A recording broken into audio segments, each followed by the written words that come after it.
Welcome to our back to school week this week. I guarantee you, it's back to school week. This school week is gonna be like the power going out, and then you have to transfer to another place. It ain't like that. We haven't done this since the pandemic. We haven't done a back to school week last year because of the pandemic. So it's back.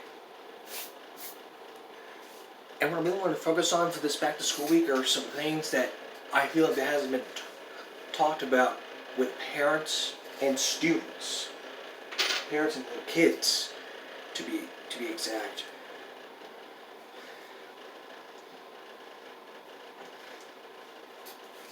That's why throughout each day we're going to be spending 3 segments talking about each and every issue throughout every half hour.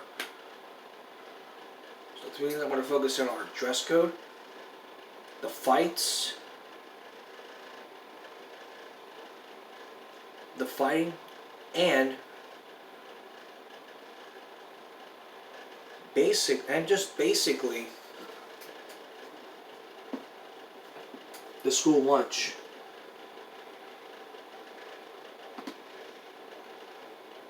I want to start off with the fighting in school.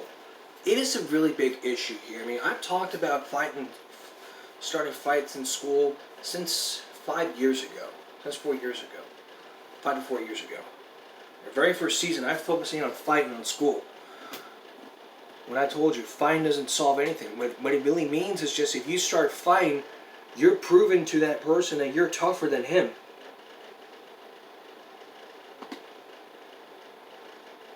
And when kids are crowding around the hallways and stuff, you know what that means? You're setting them up for a really bad example. You're teaching them that violence is the answer for everything. And if your parents start saying that, then taught you to fight, defend yourself, then you're basically all for one. I mean, it's all over the news. It's all over the news. It's all over the movies. Every single movie. I mean, don't we like those people in the movies starting fights?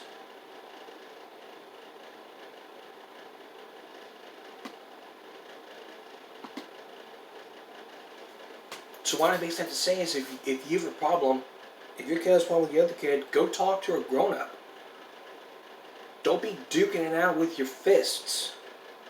Because that can result in breaking up a fight and being suspended for a couple days or whatever. And if you're the one who has to stand by and watch and do nothing, shame on you. As a bystander, it is your job to go in and break up the fight. Unless you have to wait for security people. Unless you get suspended or expelled for putting your hands on another student. And then what really happens is like you tell your parents, I was just helping breaking up the fight. And then the school, send it to the school, and they change the story. It's like he started the fight. But it all comes down to is who throws the first punch. When I used to go to school in Flower Bluff, and basically whoever threw the first punch gets sent to STGC, which is a program right across the street to help out of school suspension. Many people think out of school suspension is like a day off for the child. But basically, it's you sit in your room during your suspension.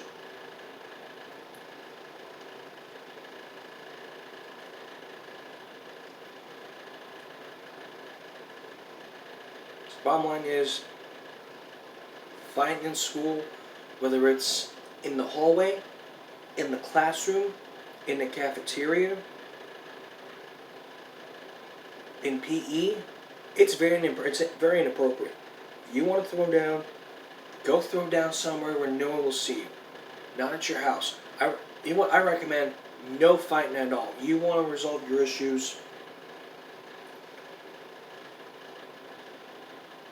Because school is a safe place for all children in. It's a safety issue. Roughhousing, fighting is not allowed because it's not only dangerous to the student, to you, but to anyone else who might be around. So, if you want to wrestle, go wrestle in the park. Go wrestle at your house.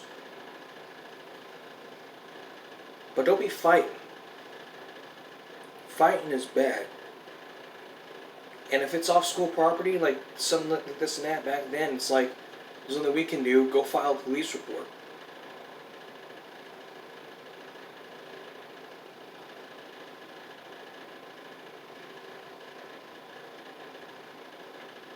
And then it's like, okay, what the heck do we do? After we file that police report, what's going to happen? Well, they make an arrest. I mean, for that person, under the 18, would be sent to juvie. Would be sent to juvenile hall for assault. Because assault's really a big thing.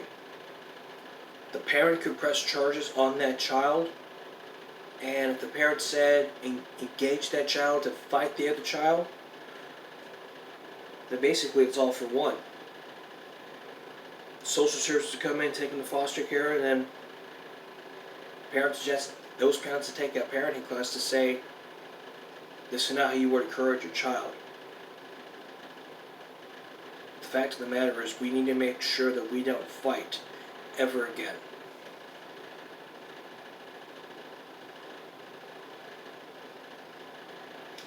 A bit later on, our school lunches, I mean, it's really a big issue. I talked about this earlier last season. And I'm going to talk to you about it again with this back to school week. Up next, what not to wear to school. Big issues. You may think dress code is sexist, but it's basically what the rules say for every school district. After this. As you'll recall, a few back to school seasons ago, I talked to you guys about what not to wear at school. It's basically because of the whole dress code. But now we have to go back. We gotta go back to this because many people think that, why can't I wear this, my favorite thing? This dress code's sexist. Let me tell you something. The dress code is put in place by the school district to maintain an academic learning, a safe, non-distracting academic learning environment. And for those who are on my side, okay. If you're not on my side, go take a walk. But I'm going to tell you what you should not wear. Basically, don't be wearing like solid colors. Like if you see in the code that solid colors are prohibited, like black on black, red on red, blue on blue, etc., then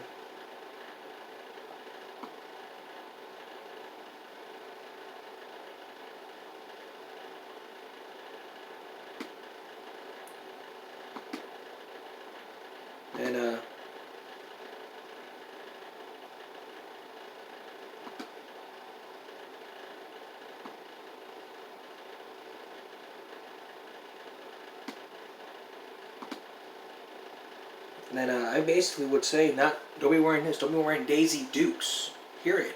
That's showing way too much skin. No tank tops, again, showing too much skin. I mean, it's all over the news. Crying out to the media that like this is out of dress code.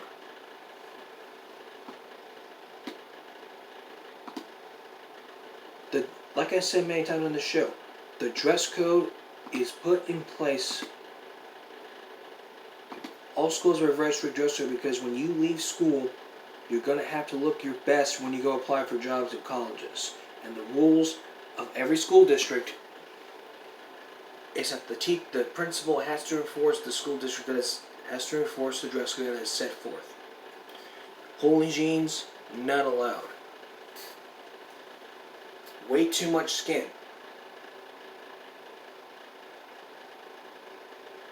And you may think going to school looking pretty is a good thing. It's not. You're there to learn. All dress codes are put in place, especially hats. Hats are strictly prohibited because it's a distraction to the learning environment. Hats too low, sideways, backwards. And traditionally, hats are not worn in public places. You walk into a courthouse, you're asked to remove your hat. Especially in restaurants, you're asked to remove your hat. That's why we don't allow sunglasses. Sunglasses are prohibited.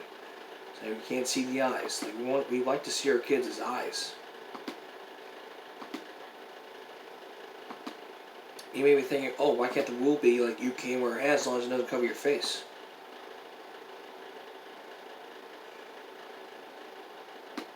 But what can you wear for your first day of school?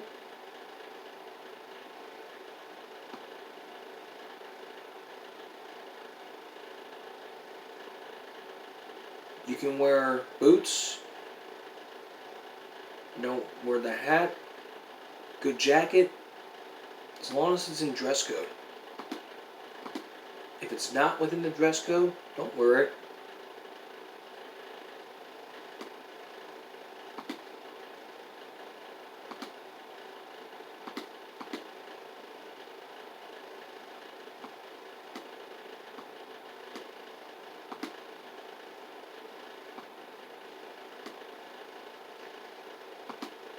Don't be wearing fur. Don't be wearing like any stuff that'll be out of the dress code. When specifically in the handbook, what I recommend you do before the school starts, look up the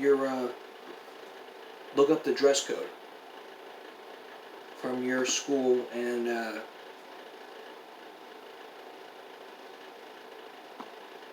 see what will happen.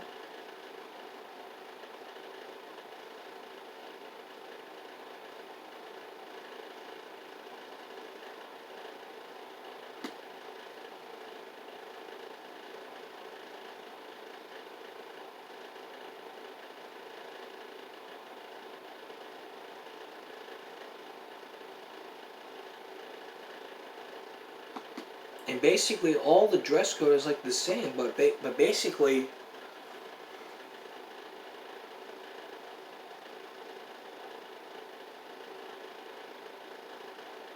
the dress code is put in place by the school district. I mean, for this year, fit worn properly, be able for school. Revealing tight fitting is not appropriate. Garments made oversized. Clothing to be free of holes or frays. School athletes issue garments to be worn only during designated athletic activities. So, basically, if you're wearing gym shorts in class, you're not allowed to unless you're in PE. All articles of clothing must meet the dress code requirements. No coats will be allowed to cover inappropriate dress. Opponent spirit apparel must be school or school organization related. Pajamas are not allowed. Beachwear is not allowed. Casual playwear, sandals with back straps are permissible for grades PK through 2nd. Clothing must be in contrast colors, no black on black, red on red, blue on blue, camouflage, etc. The midriff may not be visible even when hands are raised above the head. Undergarments not visible. And pants must be appropriately sized. Tights and leggings may be worn under the garments to meet the dress code. Must be standard. Jeans, no shorter than the dollar bill's width, which is 2 3/4 inches above the kneecap. It does not apply to pre-K through 4, principal discretion. And the things are not allowed. Don't be wearing wrestler shirts, tank tops, backless see-through, tops with thin shoulder straps. They may be worn without layers if the layers meet dress code. Shoulder straps off shirts, tops, dresses must be within the width of a dollar bill at grades 3 through 12. No trench coats, oversized jackets are permitted. Clean shaven males. All males with clean shaven. You can't be coming to school with a mustache. Clean, trimmed, kept out of the eyes. Sideburns may be eliminated the bottom of the ear.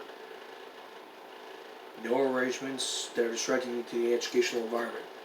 Like mohawks, rat tails, words, symbols, gang-related symbols. Don't be wearing that promotes sex, violence, and social behavior. Do not promote behavior expectation. Don't be wearing stuff. Don't be wearing like stuff that promotes sex or drugs.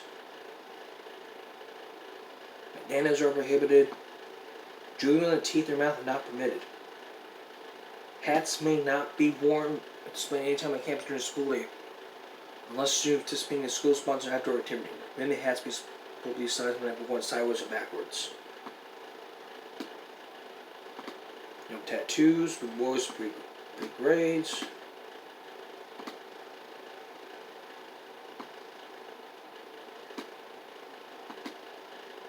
Shirts may be long sleeved. And pictures, graphics, stripes, collars, sweatshirts are permitted. So that's basically the whole dress code. You may think it's sexist, but it's not. It's basically set in place by the school district. You want to argue with them? Argue with them. But don't take it out with me. Morgan Big will return. Welcome back. I talk about this a lot on my show. About the school lunch. And yet, throughout tomorrow's first day of school, I'm going to see people. I may see people even coming into work, coming in to McDonald's, skipping the first day of school to get food, which is strictly not allowed. It's closed campus. Basically means that you're not allowed to leave campus during the school day. I mean, you have a piece of paper out there, sign, like you know who's leaving, who's not. It's a safety issue. We don't want no one getting hurt. If we allow one person to do that, then all the other people will be allowed to do it, and that'd be a big time safety issue for all students.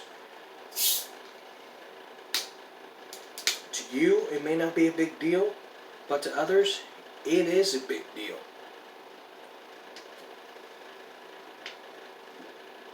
Thinking you can leave class, leave the building, go get some food, come back. When basically, all the cafeteria workers make you the healthiest lunch ever. When I went to school, it was either eat the school lunch or don't eat anything.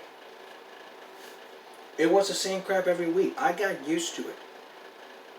Did I throw a tantrum? No. Did I ever insult the lunch ladies? No. I basically ate the food.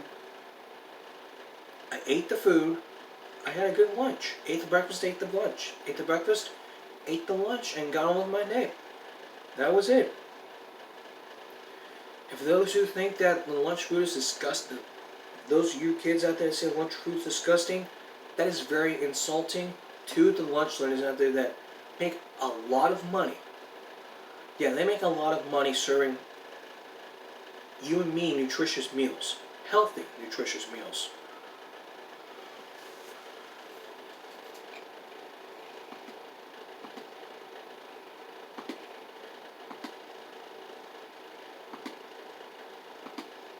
It's like, well, we don't want people. But the main question is, why do students hate school lunch?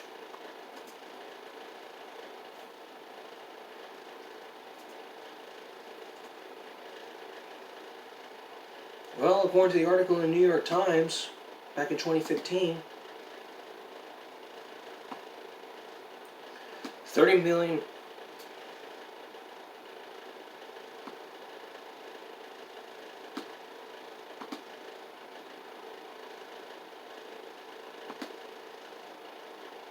There was an article from the New York Times. Don't enjoy school lunches. Everything from taste to the food to how it's crowded. How students act challenging. People could say students are tossed out the lunches a lot more these days because the healthier they get, more kids don't want to eat their lunch.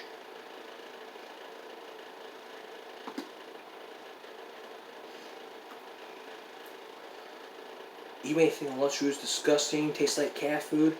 You say it to the lunch ladies, then they're gonna think they're gonna insult. You may think that they're going to insult you.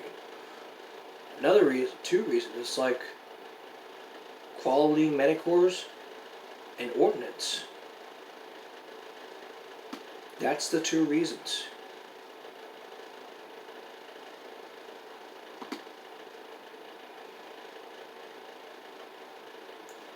And yet, people want a better school lunch. I understand. Like, everybody wants a healthy school lunch. Everybody wants to, bring their own lunch. Okay, bring lunch from home, that's okay. If you eat at home, you bring lunch from home. But for those who have a car and drive to school, don't think that's an excuse for you to be going out to the food places. Where I went to school, there was a Domino's, Dollar General, and a taco stand right across the street. You're not allowed to leave school grounds. You leave school grounds, you're in trouble. Even if you have permission.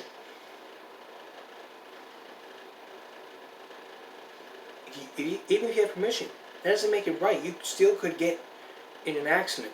It's a safety issue. And last school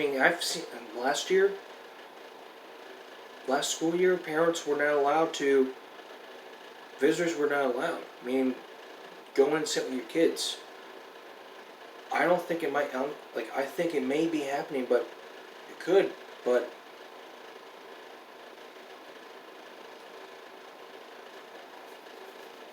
visitation is maybe restricted this year, but we still don't know. But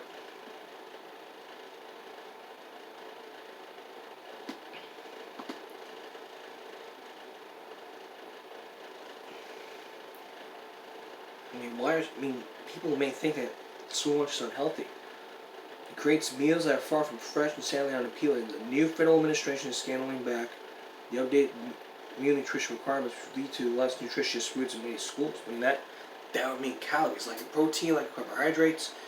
This all goes back to Michelle Obama, in my opinion, when cut back the roll and the potatoes, lots more fruits and vegetables.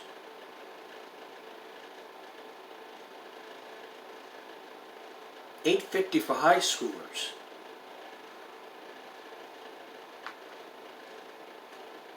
You got your money, go Stripes, wherever. That doesn't matter. It's a safety issue. We have to make sure that we stay in school every day and eat our lunch like we're supposed to. And if you eat at home, you bring lunch from home. And don't be thinking like, ugh, I hate it. And you throw it in the trash, and yet days later you feel sick and you blame the cafeteria food. You stay home for a couple of days and it was like, okay, what did I eat? And then light bulb, cafeteria food.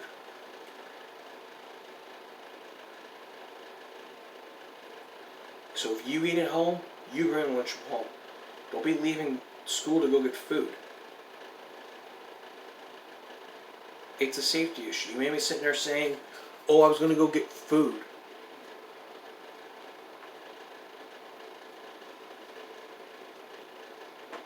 It may look like cat food. It may look like bread that's been sitting in the bag on a shelf for like 2 months.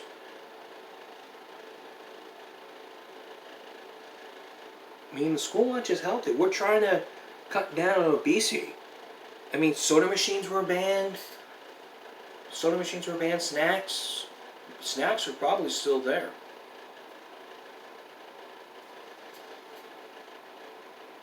But basically, it's just really the whole thing. We need to make sure that we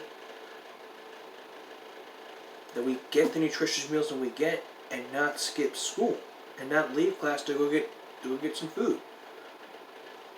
And then call up the parents and say, hey, can you bring me McDonald's or something like that? And have our friends come in and get us food. That's making food on campus illegal. Deliveries to school, not allowed. It's not in the country club. And many kids, when people look at this article about SuperFood.com, they think that school fast food is healthier.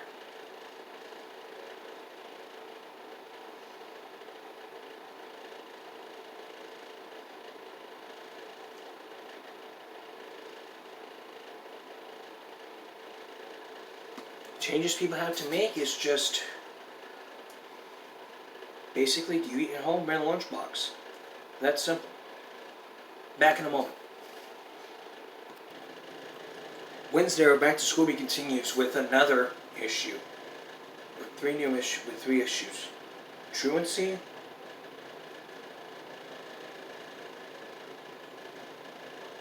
the issue will be truancy.